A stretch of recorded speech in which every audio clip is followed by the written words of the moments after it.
আচ্ছা, Symbiosis guidance সার্ভিসেসের আজকের অনুষ্ঠানে সমস্ত ছাত্রছাত্রী বন্ধুরা, অভিভাবক মণ্ডলীকে স্বাগত।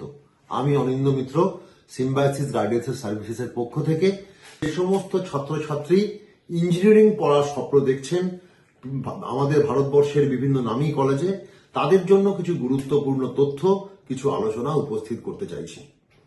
প্রথমত, এই ছাত্রছাত্রীদের মধ্যে একটা অংশ অবশ্যই আমাদের দেশের বিভিন্ন আইআইটি, বিভিন্ন সরকারি যে সমস্ত নামী কলেজ আছে, যেমন আমাদের পশ্চিমবঙ্গের ক্ষেত্রে যাদবপুর বিশ্ববিদ্যালয়, শিবপুর পুরনো কলেজ, আজকে যা বেসু, বা দিল্লির স্কুল অব ইঞ্জিনিয়ারিং, এইরকম জায়গায় যারা তাদের মেধার জোরে সুযোগ পাবেন, তাদের স্বাভাবিকভাবেই প্রাইভেট কলেজের জন্য খুব মাথা ঘামানোর দরকার নেই। কিন্তু যারা দ্বিধায় আছেন, তারা চান্স পাবেন কি পাবেন না, তাদের অবশ্যই প্রাইভেট কলেজের জন্য প্রস্তুতি তাদেরকে এবং অভিভাবক মণ্ডলীকে রাখতে হবে।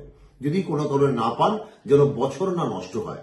একটি বছর নষ্ট হলে খুব নামী কলেজও কিন্তু প্লেসমেন্টের ক্ষেত্রে আপনাকে সমান গুরুত্ব দিতে পারবে না।